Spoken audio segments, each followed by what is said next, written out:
Je travaille à la cantine de l'école et j'habite une petite maison à Plymouth, Massachusetts. Toute ma vie, j'ai réuni ma famille autour de la table, pour Noël, Pâques et surtout pour Thanksgiving. La dinde, la tarte à la citrouille, le pain de maïs. Je préparais tout moi-même, avec amour, sans rien attendre en retour. Cette année, j'ai mis la table, encore une fois. Mais personne n'est venu, parce qu'ils sont tous allés chez elle.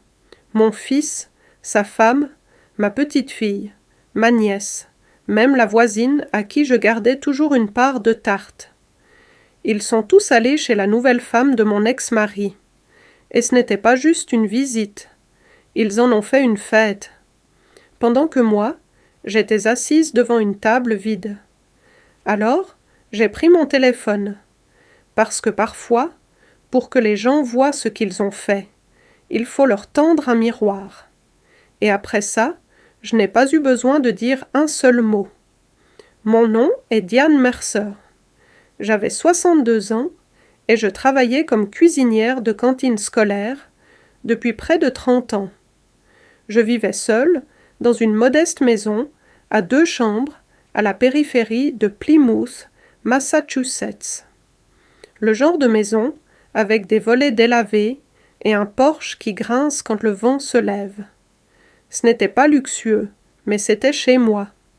Et chaque année, sans faute, c'était le cœur de la fête de Thanksgiving pour ma famille. Je commençais à préparer une semaine à l'avance. C'était mon habitude. C'était un rituel, un rythme construit à partir de décennies de traditions et de souvenirs. Ma cuisine devenait un champ de bataille, de listes et de sacs de courses. Je commençais par le menu, écrit à la main, en cursive, sur un bloc-notes jaune que je gardais dans un tiroir avec les vieilles recettes de ma mère. Je n'étais pas du genre à expérimenter. Thanksgiving n'est pas une question de réinvention.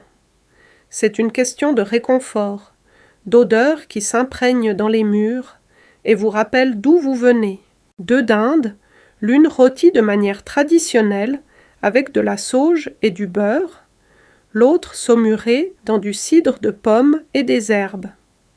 De la purée de pommes de terre avec de la crème épaisse et de l'ail. Une casserole de haricots verts, faite maison, pas la version en conserve. De la sauce au canneberge, refroidie dans un plat en cristal. Des patates douces avec de la cassonade et des noix de pécan.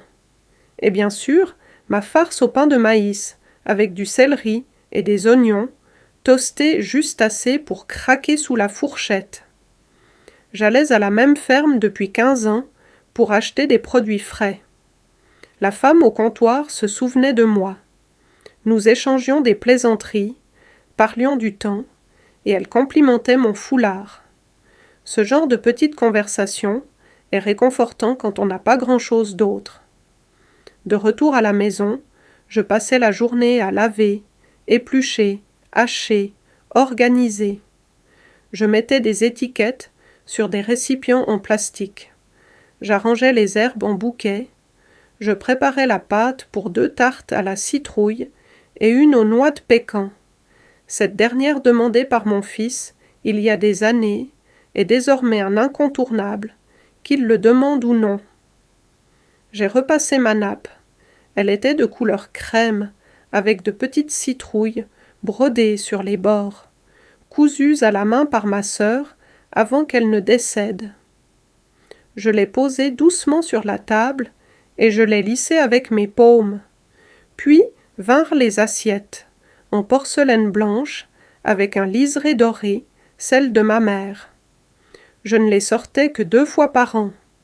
J'ai dépoussiéré chacune d'elles avec un chiffon doux, les alignant en cercle autour de la table. 7 couverts, fourchette à gauche, couteau et cuillères à droite. Serviettes en tissu, pliées en triangles soignés, glissées sous les fourchettes. J'ai allumé une de mes bonnes bougies ce soir-là, à la cannelle et au clou de girofle, et je l'ai laissée brûler pendant que je faisais le ménage. J'ai fredonné, laissant la musique remplir les recoins de la maison, pendant que je lustrais les verres à vin et vérifiais les piles des guirlandes lumineuses enroulées autour de la rampe. La liste des invités n'était pas longue. Mon fils Scott, sa femme Sarah, leur fille Emma, ma nièce Rachel et son petit ami, Madame Henderson, ma voisine d'à côté, qui n'avait nulle part où aller et qui apportait toujours une boîte de biscuits qui avait le goût de la poussière et de l'affection. J'avais envoyé les invitations à la main, des semaines plus tôt. De petites cartes, avec des dindes à l'aquarelle et une phrase manuscrite qui disait « Rejoignez-moi pour Thanksgiving, de la bonne nourriture, de la chaleur et une place à ma table. » Tout le monde avait répondu, certains avec des mots, d'autres avec des emojis, mais personne n'a dit qu'ils ne pouvaient pas venir. L'idée de les avoir tous dans la même pièce à nouveau me gonflait le cœur. J'imaginais Scott découpant la dinde, pendant qu'Emma distribuait les serviettes. Sarah complimentant poliment la farce avant de manger sa salade. Des rires autour de la tarte, du vin versé lentement. Des moments calmes entre les bouchées, remplis de ce lourd et réconfortant silence que seules les familles partagent quand elles savent qu'elles s'appartiennent. J'ai sorti les bonnes chaises du sous-sol et je les ai dépoussiérées. J'ai accroché les guirlandes de feuilles en papier aux fenêtres. J'ai placé de petites cartes de noms à chaque siège. C'était peut-être ridicule, mais je croyais que ces petits gestes comptaient.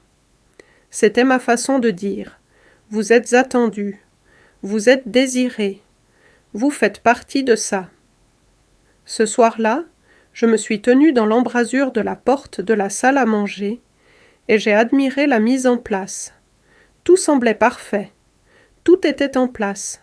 La maison était propre. Le réfrigérateur était plein. Mes mains étaient fatiguées, mais mon esprit était léger. J'ai pris une photo de la table et je l'ai envoyée à Scott, avec la légende. « J'ai hâte de vous voir tous demain. » Il n'a pas répondu. Je n'y ai pas pensé sur le moment. J'ai éteint la lumière de la cuisine, je me suis couchée et j'ai mis mon réveil à 6 heures du matin. La dinde devait être mise au four à 9 heures. J'avais des tartes à finir, de la salade à assaisonner, de la sauce à remuer. Mais cela ne ressemblait pas à du travail. C'était de l'amour, le genre que l'on peut goûter, le genre qui emplit une maison avant même qu'un mot ne soit prononcé. Et je croyais, de tout mon cœur, qu'il viendrait. Je me suis réveillée avant l'alarme. Le ciel était encore sombre à l'extérieur de ma fenêtre, et la maison était silencieuse, reposant dans ce moment feutré, avant que la journée ne commence. Je suis restée allongée dans mon lit pendant 1 minute, fixant le plafond, écoutant le léger sifflement du vent contre la vitre. Puis je me suis assise, je me suis enveloppée dans ma robe de chambre et je me suis dirigée vers la cuisine. J'ai allumé le four, je l'ai préchauffé à 160 degrés et j'ai commencé ma routine de Thanksgiving. La dinde, déjà assaisonnée et farcie, a été sortie du réfrigérateur et placée avec soin dans la rôtissoire. Je l'ai arrosée 1 fois, l'ai couverte de papier d'aluminium et l'ai glissée dans le four. Un rythme familier est revenu dans mon corps alors que je me déplaçais dans la cuisine, la chorégraphie réconfortante de toutes ces années de répétition. Mes mains savaient quoi faire, même quand mon cœur s'emballait.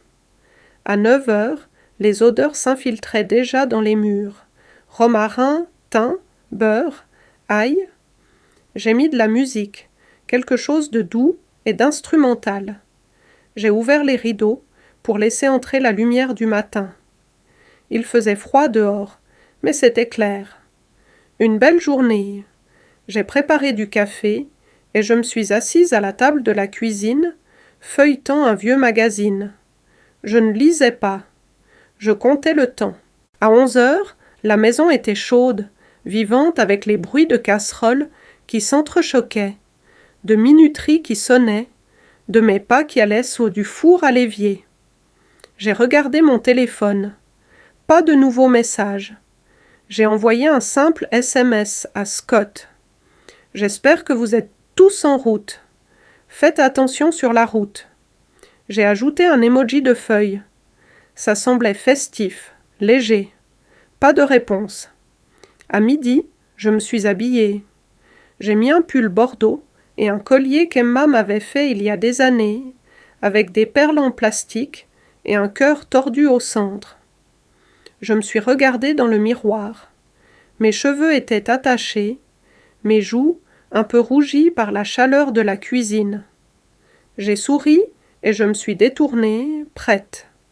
À 1 heure, tout était prêt. La table était mise, les bougies allumées, la nourriture était disposée sur le comptoir comme dans une émission de cuisine. J'ai pris des photos de tout. J'avais pour tradition de faire un album photo chaque année, les souvenirs de Thanksgiving à travers le temps. J'ai imaginé que celui-ci aurait la meilleure présentation de tous. Je me suis tenue près de la fenêtre et j'ai regardé dehors. Pas de voiture. Je me suis versé un verre de cidre pétillant et j'ai attendu. À 2 heures, je me suis assise sur le canapé, pensant que quelqu'un arriverait peut-être tôt pour m'aider à porter les chaises supplémentaires. J'ai imaginé Scott jonglant avec une tarte et le manteau d'Emma, Sarah marchant derrière lui, déjà agacée par quelque chose de minuscule. J'ai imaginé ma nièce Rachel riant pour rien, et Madame Henderson luttant pour monter les marches avec sa boîte de biscuits. Cela se jouait comme un film dans ma tête, si clairement que pendant 1 seconde, j'ai cru que c'était en train de se produire. Mais l'allée est restée vide. À 3 heures, j'ai commencé à m'inquiéter. J'ai envoyé un autre message. Tout est chaud et prêt quand vous voulez. Pas de réponse. J'ai appelé Scott. Ça a sonné 4 fois, puis c'est passé sur la messagerie. J'ai réessayé, directement sur la messagerie. Je me suis rassise, essayant de rester calme, en me disant qu'ils étaient probablement en retard, ou qu'ils avaient oublié de recharger leur téléphone. J'ai de nouveau marché jusqu'à la fenêtre. Toujours personne. Je suis allée dans la salle à manger, et j'ai redressé les serviettes, puis les fourchettes, puis les cartes de nom, bien qu'aucune d'entre elles n'ait besoin d'être ajustée. J'ai de nouveau allumé les bougies, alors que ce n'était pas nécessaire. Puis, je me suis assise à ma place, au bout de la table. Et j'ai attendu. À 4 heures, j'ai regardé les réseaux sociaux. J'ai ouvert Instagram et je n'ai rien vu au début. Mais ensuite, j'ai appuyé sur la story d'Emma, par instinct. C'était là. Une photo d'une longue table, pleine de monde, des plats au centre, des décorations en papier accrochées au mur. J'ai reconnu mon fils, ma petite fille, Rachel, même Madame Henderson. Ils souriaient tous, les assiettes pleines. Une dinde dorée trônait au milieu, pas la mienne. La légende disait « Thanksgiving comme il faut ». Merci de l'avoir rendu spécial, Kelly. Kelly, la nouvelle femme de mon ex-mari. La femme qui avait toujours souri, un peu trop largement quand j'étais près d'elle. La femme qui avait déjà organisé quelques fêtes, mais seulement après la mienne. La femme à qui je n'avais pas parlé depuis qu'elle m'avait envoyé une invitation à son mariage avec le nom de famille de mon ex, écrit en lettres d'or comme un défi. Ils étaient allés là-bas, tous. Personne ne m'avait prévenu. Personne n'avait annulé. Personne n'avait dit un mot. Je suis restée assise en silence, fixant mon téléphone. La chaleur de la cuisine était devenue étouffante. L'odeur de la nourriture, qui me réconfortait autrefois, me nouait maintenant l'estomac. Je me suis levée, lentement, et je suis retournée dans la cuisine. La dinde avait reposé sous le papier d'aluminium pendant plus d'1 heure. La purée de pommes de terre était maintenant tiède. Les haricots verts avaient ni perdu leur croquant. Les bougies vacillaient dans l'air immobile, intouchées par le souffle ou le mouvement. J'ai éteint le four, j'ai éteint la musique. Je suis resté là, seul, écoutant le son silencieux de rien qui ne se passe. Puis, j'ai fait la seule chose que je pouvais faire. J'ai marché jusqu'à la table, j'ai pris mon verre, et j'ai porté un toast à personne. Le lendemain matin, je me suis réveillée avec une étrange tranquillité en moi. Pas la douleur sourde de la déception de la veille, mais quelque chose de plus lourd, de plus solide. Je n'ai pas pleuré, je n'ai pas crié, je n'ai appelé personne pour demander pourquoi. Je suis restée simplement allongée dans mon lit pendant un long moment, fixant le ventilateur de plafond qui tournait lentement au-dessus de moi, écoutant le léger bourdonnement de ma propre respiration. La maison sentait toujours Thanksgiving. Les épices, la viande rôtie, le beurre et le sucre flottaient dans l'air, comme les fantômes d'un dîner qui n'avait jamais eu lieu. Je suis entrée dans la cuisine en robe de chambre, pieds nus sur le carrelage frais. Les comptoirs étaient toujours pleins. Des casseroles, des moules à tarte, des plats couverts. Je n'avais rien rangé. Je ne pouvais pas m'y résoudre. C'était comme effacer la preuve que j'avais essayé. Je me suis tenue dans l'embrasure de la salle à manger et j'ai regardé la table. Les assiettes étaient toujours là, intactes. Les verres à vin étaient exactement là où je les avais placés, leur surface captant la lumière du matin. Les cartes de nom avaient l'air ridicules maintenant, comme quelque chose d'une pièce de théâtre oubliée. J'ai avancé et j'ai lentement commencé à les ramasser. J'ai tenu la carte d'Emma pendant un moment, fixant le petit dessin que j'avais gribouillé dans le coin. Un cœur avec un smiley. Je l'ai placé doucement dans un tiroir, seul. Puis j'ai vu mon téléphone sur le comptoir de la cuisine, toujours branché, entièrement chargé. Et j'ai pensé, s'ils pouvaient publier leur version de Thanksgiving, il était peut-être temps pour la mienne. Je suis allée dans le couloir, j'ai ouvert le placard et j'ai sorti le petit trépied que j'avais acheté il y a des années pour un projet vidéo d'artisanat que je n'avais jamais terminé.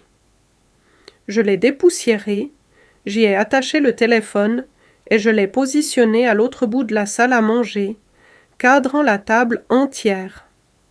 La lumière de la fenêtre derrière était douce, grisâtre, parfaite. J'ai appuyé sur enregistrer. Je me suis assise au bout de la table. Je n'ai pas parlé, je n'ai pas pleuré.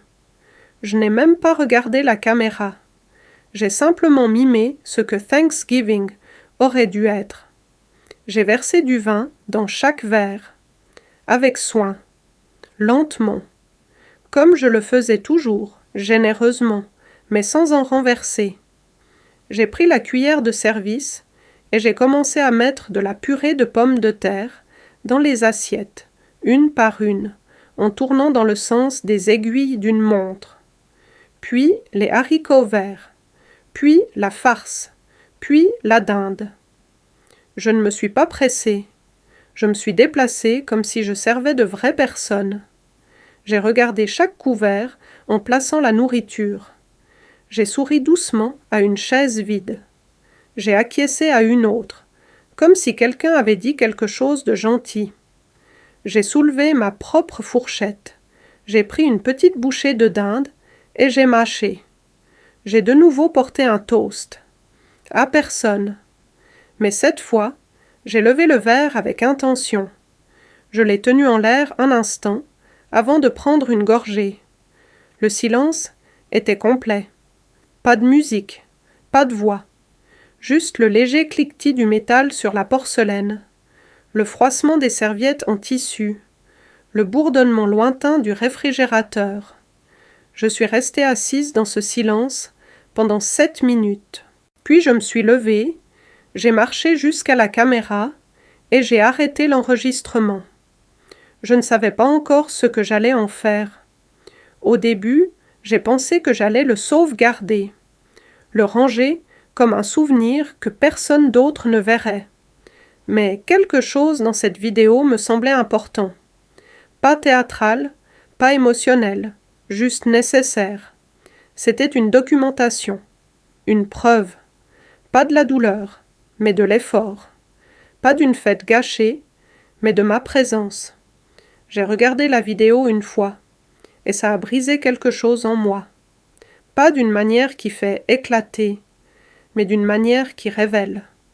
Une excavation tranquille de tout ce que j'avais gardé caché derrière des sourires, des recettes et des SMS polis. Me regarder me déplacer dans cette pièce vide, servant un repas à des fantômes, a rendu la vérité si douloureusement claire. Je gardais une place pour des gens qui ne la valorisaient pas. Ils avaient choisi la table de quelqu'un d'autre, la chaleur de quelqu'un d'autre, et m'avaient me laisser avec la mienne, toujours pleine, toujours belle, toujours en attente. L'enregistrement ne demandait pas la pitié. Il ne suppliait pas le pardon ou l'attention. Il montrait simplement ce qui était réel. Ce soir-là, j'ai ouvert la discussion de groupe familial. Elle n'avait pas été utilisée depuis des mois. Le dernier message était une photo de la pièce de théâtre d'Emma au printemps. J'ai survolé le fichier vidéo, puis j'ai appuyé sur Envoyer. Pas de légende, pas d'émoji, pas de commentaires, juste la séquence brute et silencieuse. Et puis j'ai éteint le téléphone, je l'ai posé face contre le comptoir, et je suis allée dans le salon. Je ne m'attendais pas à une réaction, mais je voulais qu'ils voient, pas ce qu'ils avaient manqué, mais ce qu'ils avaient choisi d'ignorer. Je suis restée dans le salon pendant un long moment, après avoir envoyé la vidéo. La télévision était allumée, mais je ne la regardais pas. Une émission de cuisine de Noël passait en fond sonore, pleine des rires habituels, d'un éclairage chaleureux et de comptoirs impeccables.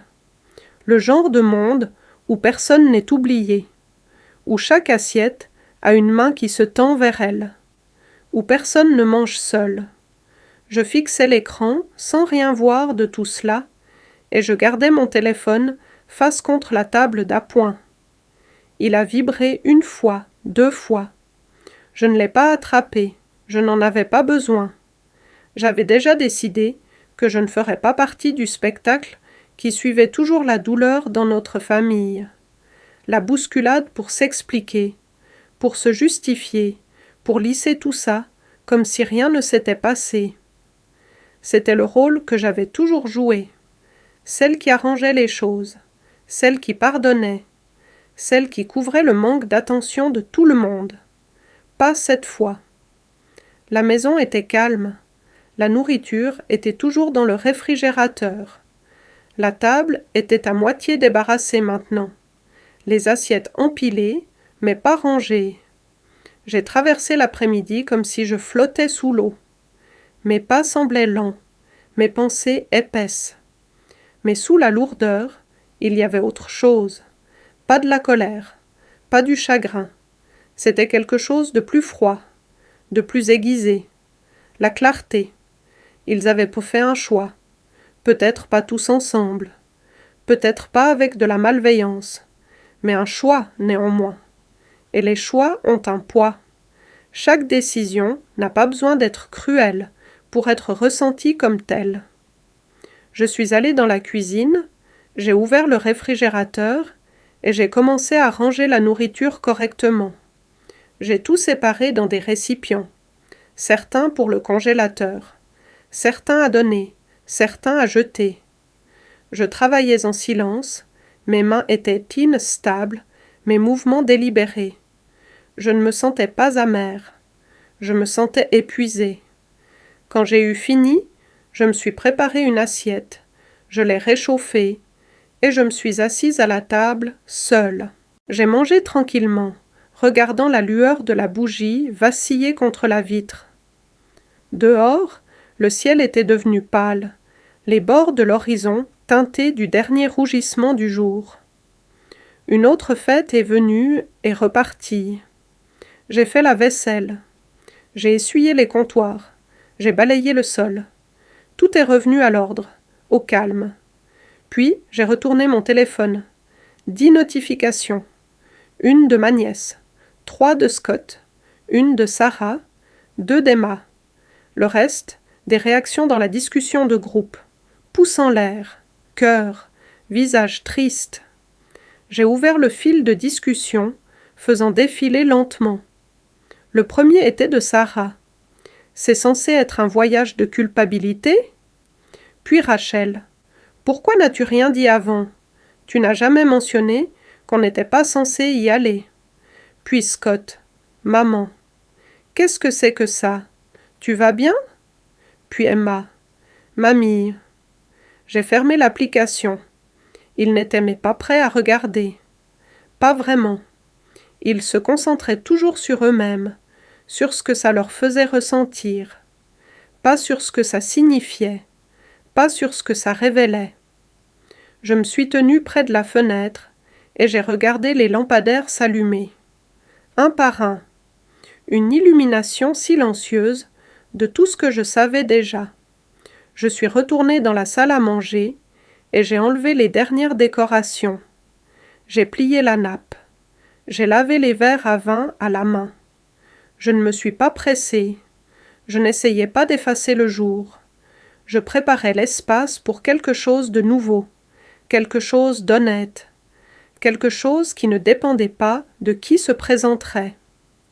Plus tard, je me suis allongée dans mon lit, les lumières éteintes, mon téléphone toujours silencieux à côté de moi. Je les ai imaginés en train de regarder la vidéo dans leurs maisons respectives, sur leurs appareils respectifs. Je me suis demandé ce qu'ils avaient remarqué. Le silence? La nourriture? L'attention? Avaient-ils ressenti le vide dans lequel j'étais assise, ou l'avaient-ils simplement vu comme une mise en scène? Je ne savais pas, et je n'ai pas cherché de réponse. Envoyer la vidéo n'était pas une question de vengeance. Ce n'était pas une punition. C'était une question de vérité. Une vérité sans bande-son, sans confrontation, sans sermon. Juste un moment calme et non monté qui disait « J'étais là. Je me suis montrée. Et vous non. Pour la première fois depuis des années, j'ai eu l'impression d'avoir parlé sans élever la voix. Et j'ai été entendue, même si personne ne voulait l'admettre. Le lendemain de Thanksgiving, le silence était plus présent que d'habitude. Pas l'absence de bruit, mais la présence de quelque chose de tacite. La maison avait retrouvé son état normal. La vaisselle était propre et rangée. Les décorations étaient emballées et stockées dans le placard du couloir. Il ne restait aucun signe de la veille, sauf en moi. Je n'ai pas touché à mon téléphone ce matin-là.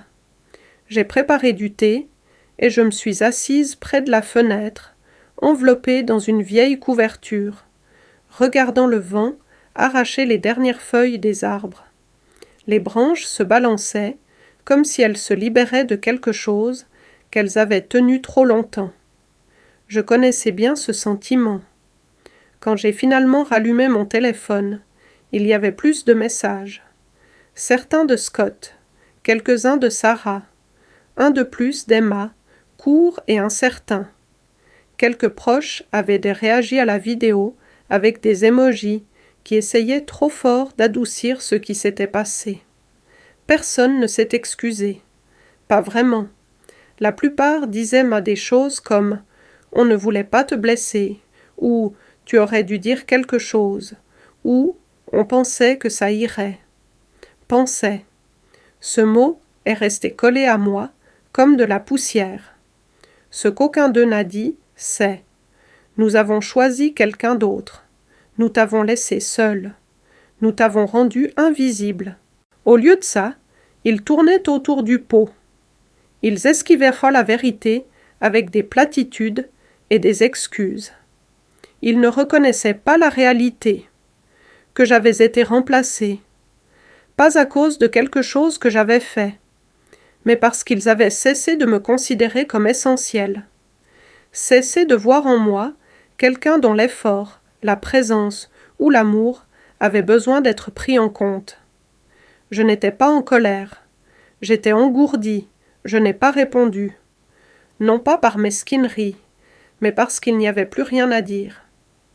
Le silence n'était pas une punition, c'était de l'espace, un espace qu'ils avaient créé en partant, un espace que je permettais maintenant d'exister entre nous parce que je ne ressentais plus le besoin de le combler. Ce week-end-là, je n'ai pas cuisiné, je n'ai pas appelé, je n'ai pas envoyé de photos des restes ou de messages pour prendre des nouvelles ou de « je pense à toi ». Je n'ai rappelé à personne les anniversaires, ni demandé de visite, ni proposé de l'aide pour les projets scolaires. Je n'ai pas offert mon temps, mon énergie, mon travail émotionnel. Je les ai retirés comme quelqu'un qui ferme un robinet qui a coulé trop longtemps. Et ils l'ont remarqué. Le silence, au début, a semblé bizarre. Puis il est devenu inconfortable. Et le dimanche soir, il s'est transformé en inquiétude. Il voulait que je réponde, que je dise quelque chose, que je brise la tension, pour que tout redevienne normal, parce que c'est ce que j'avais toujours fait. J'avais été celle qui arrangeait les choses, qui expliquait, qui justifiait leur comportement pour qu'ils n'aient pas à le faire, qui disait « c'est pas grave, même quand ça l'était », qui allait de l'avant pour le bien de la paix. Mais la paix construite sur le silence est une fausse paix, et j'en avais assez de la construire seule. J'ai vu leur nom clignoter sur mon écran encore et encore. Des messages vocaux que je n'ai pas ouverts. Un de Rachel qui était presque accusateur. C'était juste un dîner. Mais ce n'était pas le cas. C'était un schéma. Et les schémas deviennent des vérités lorsqu'ils sont répétés suffisamment de fois.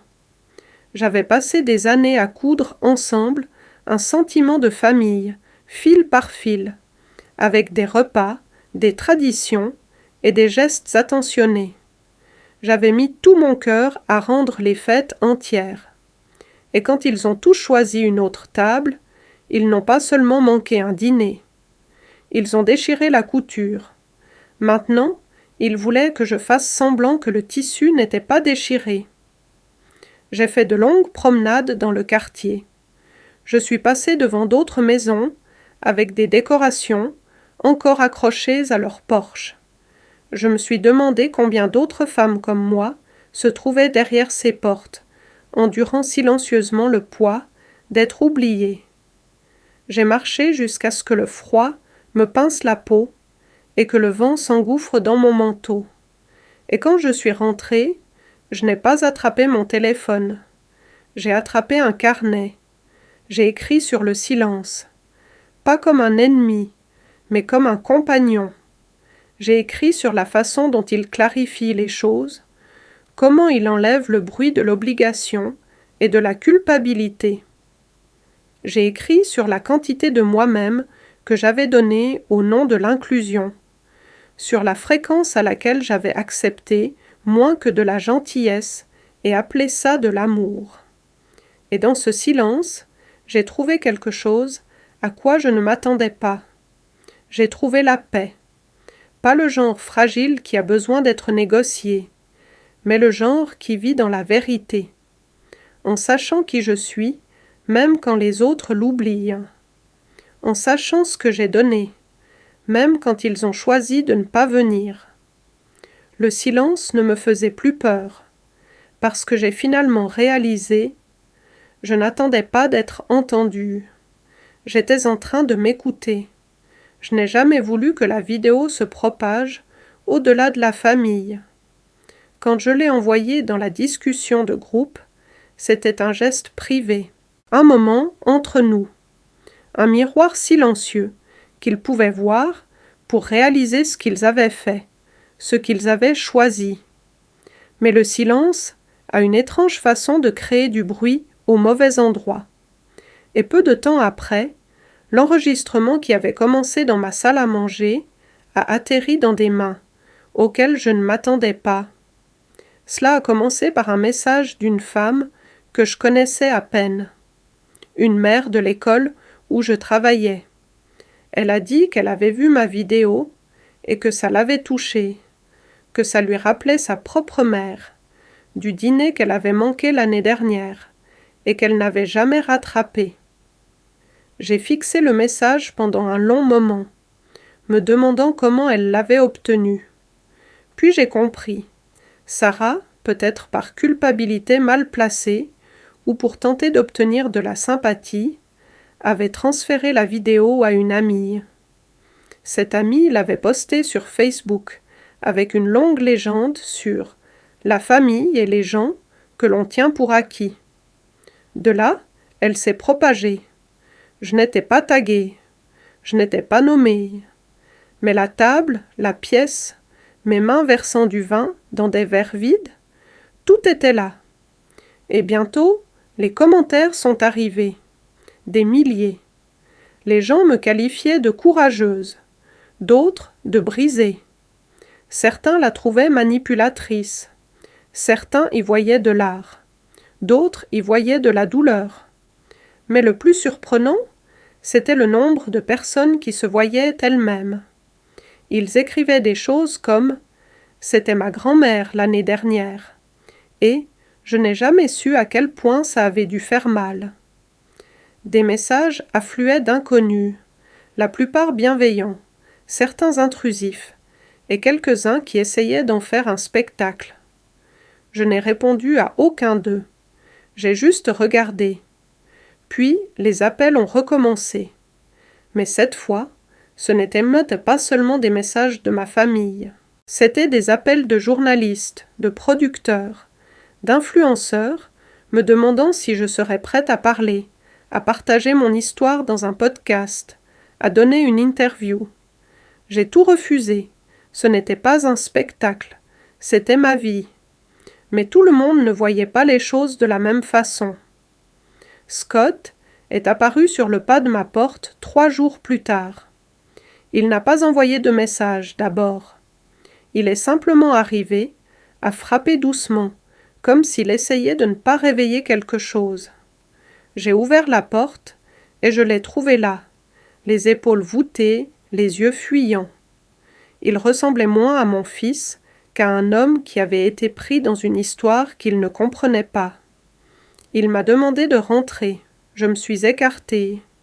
Il s'est assis au bord du canapé, comme un invité dans une maison qu'il appelait autrefois la sienne. Il n'a pas touché au thé que je lui ai offert.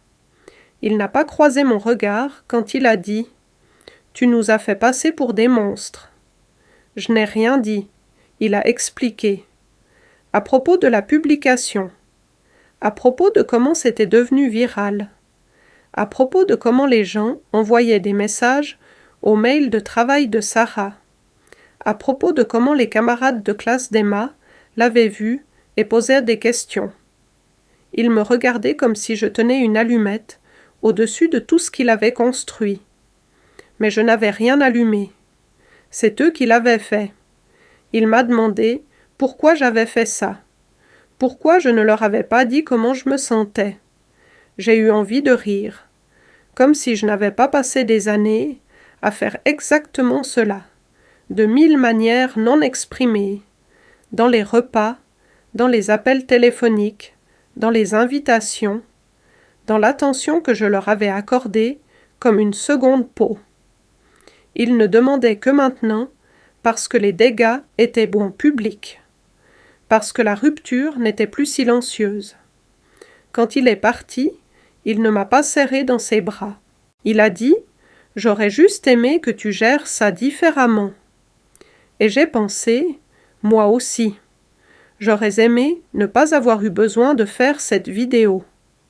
J'aurais aimé ne pas avoir été laissée seule à une table faite pour 7 personnes.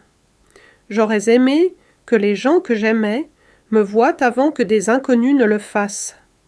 Mais les souhaits ne changent pas la cassure. Après son départ, je me suis assise seule dans le salon, fixant l'écran éteint de la télévision. J'ai pensé à quel point c'était étrange, que quelque chose d'aussi silencieux, d'aussi personnel, puisse exploser comme ça, que la vérité, une fois enfin exprimée, puisse créer plus de désordre que le mensonge. Mais c'est peut-être la nature de la rupture. Elle ne s'accompagne pas d'applaudissements ou de réconfort. Elle s'accompagne de retombées. Il voulait se passer à autre chose, colmater les brèches, faire semblant que tout était allé trop loin. Mais je savais mieux. J'avais vu ce qui se cachait sous la surface. Les fissures n'étaient pas nouvelles. Elles étaient molles depuis des années. La vidéo n'a pas créé la fracture. Elle l'a seulement rendue visible.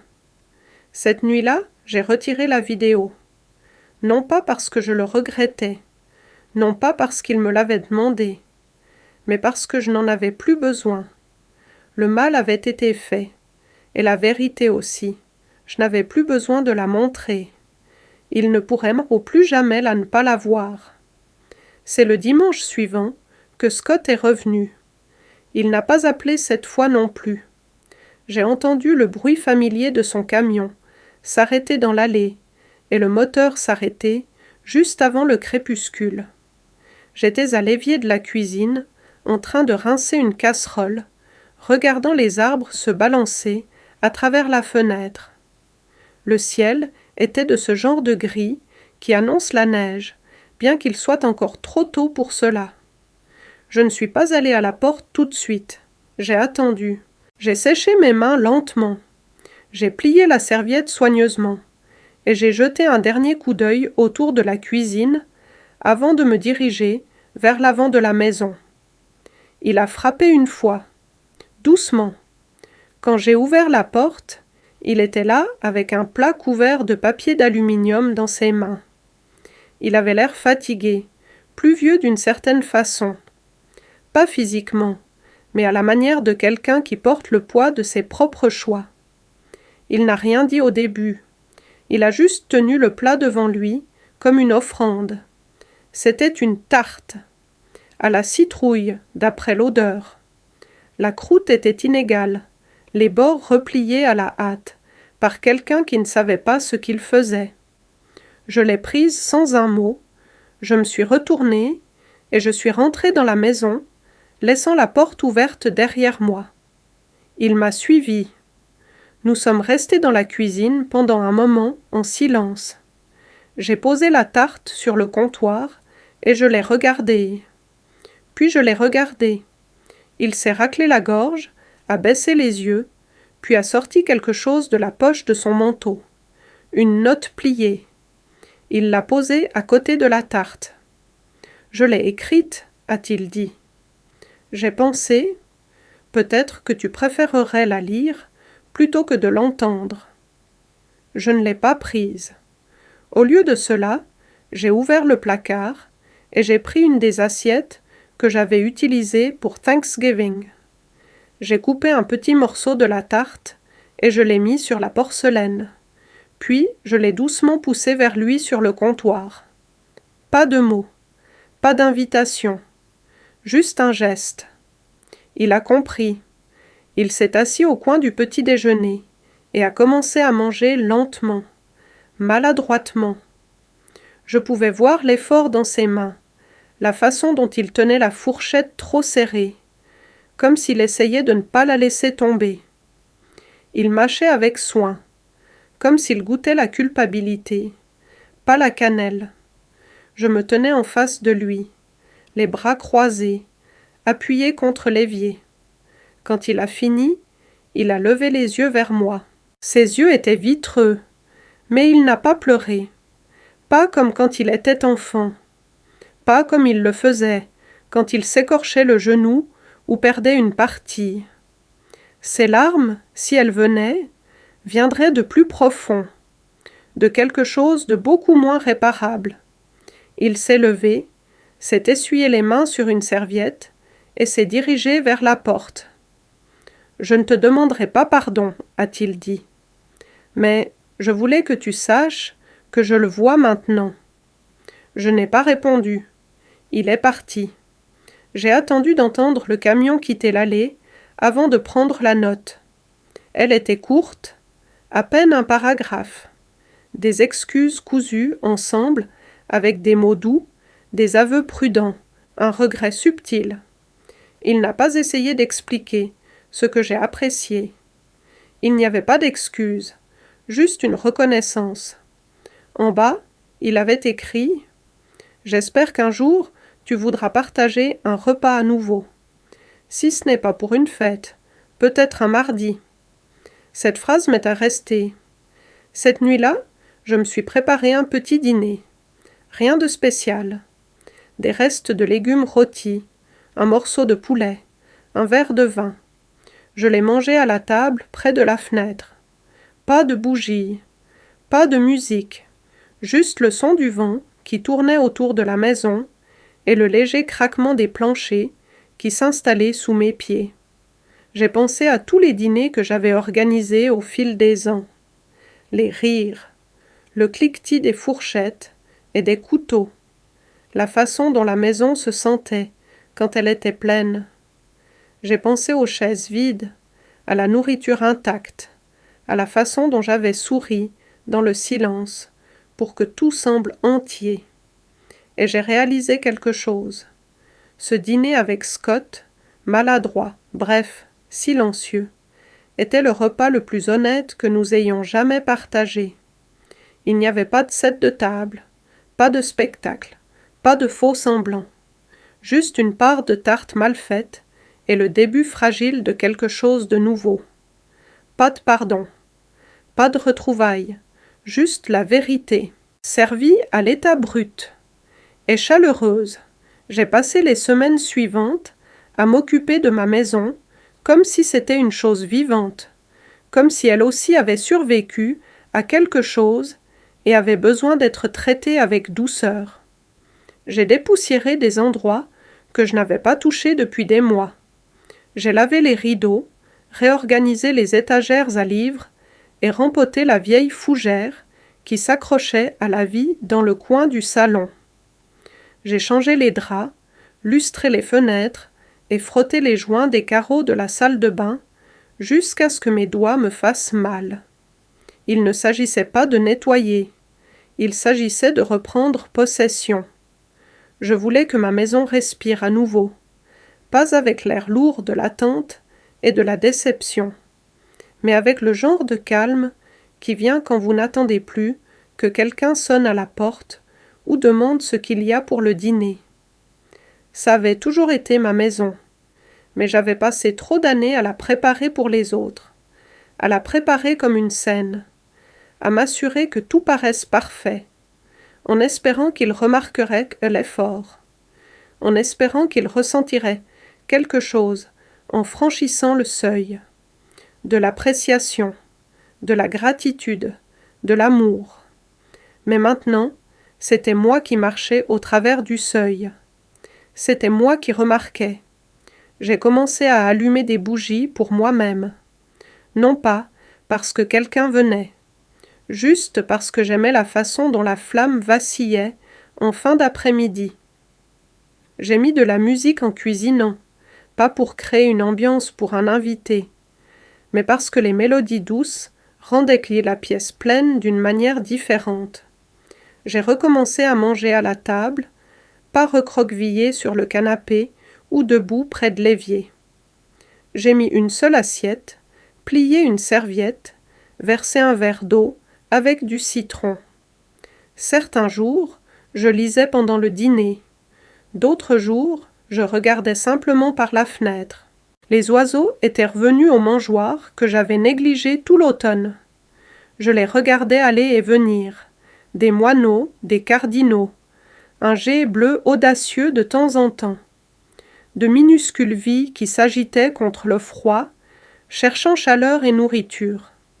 Je comprenais la simplicité de ce besoin. Décembre s'est installé tranquillement, apportant des soirées courtes et de longues ombres. J'ai sorti ma boîte de décoration d'hiver. Pendant un instant, j'ai hésité. Allais-je me donner la peine cette année? Allais-je accrocher les lumières le long du porche? Allais-je suspendre la couronne? Puis je l'ai fait, lentement, avec attention, pas pour eux, pour moi. J'ai préparé des biscuits et j'en ai apporté un plat à Madame Landry, ma voisine. Elle avait perdu son mari ce printemps et était devenue une silhouette familière sur ses marches, fixant le vide. Elle a souri largement en me voyant. Elle m'a invité à prendre le thé. Nous sommes restés assises ensemble pendant 1 heure, 2 femmes de la soixantaine, qui n'attendaient en gros plus la compagnie, mais qui la créaient. L'histoire de la vidéo s'était en grande partie estompée. Quelques messages persistaient, des inconnus voulant partager leurs histoires, ou me demander comment j'allais. Je n'ai pas répondu à la plupart d'entre eux, non pas parce que je m'en fichais, mais parce que je n'avais plus besoin de m'expliquer. Je n'avais pas besoin de revivre ça. J'avais déjà fait le travail, dit la vérité. Tout le reste n'était que du bruit. Sarah n'a jamais appelé. Rachel a envoyé un long email que j'ai lu et auquel je n'ai jamais répondu. Emma a envoyé une carte de Noël avec un cœur dessiné à la main et une note qui disait « Tes purées de pommes de terre me manquent ». Je l'ai mise sur le réfrigérateur. Scott a envoyé quelques messages, de petites choses. « Comment va le jardin ? Tu as vu la neige arriver ?» J'ai répondu quand j'en avais envie. Je ne lui devais pas plus. Je ne lui en voulais pas. Mais je n'ai pas offert de retour à ce qui était. Un après-midi, je me suis tenue au milieu de ma cuisine, entourée du parfum du pain au four et d'une douce mélodie jouant à la radio. Et j'ai réalisé que je ressentais quelque chose que je n'avais pas ressenti depuis longtemps. L'intégrité. Non pas parce que quelqu'un avait arrangé les choses. Non pas parce qu'ils étaient revenus avec des excuses ou de grands gestes, mais parce que j'avais cessé de les attendre pour remplir l'espace qu'ils avaient autrefois occupé. Je l'avais rempli moi-même, avec la vérité, avec des limites, avec de l'attention. Je n'ai pas organisé un autre dîner de fête cette année-là. Au lieu de ça, j'ai invité 3 femmes de la bibliothèque à venir manger de la soupe et du pain de maïs. Nous nous sommes assises autour de la table, échangeant des histoires et des rires. Nos vies étaient différentes, mais d'une certaine manière, familières. Il n'y avait pas de spectacle, pas besoin de perfection, juste de la chaleur. Et quand j'ai regardé autour de moi ce soir-là, les bougies vacillantes, les assiettes ébréchées et les tasses dépareillées, les mains qui se tendaient pour plus de pain, j'ai ressenti quelque chose de plus profond qu'une simple fête. Je me suis sentie chez moi.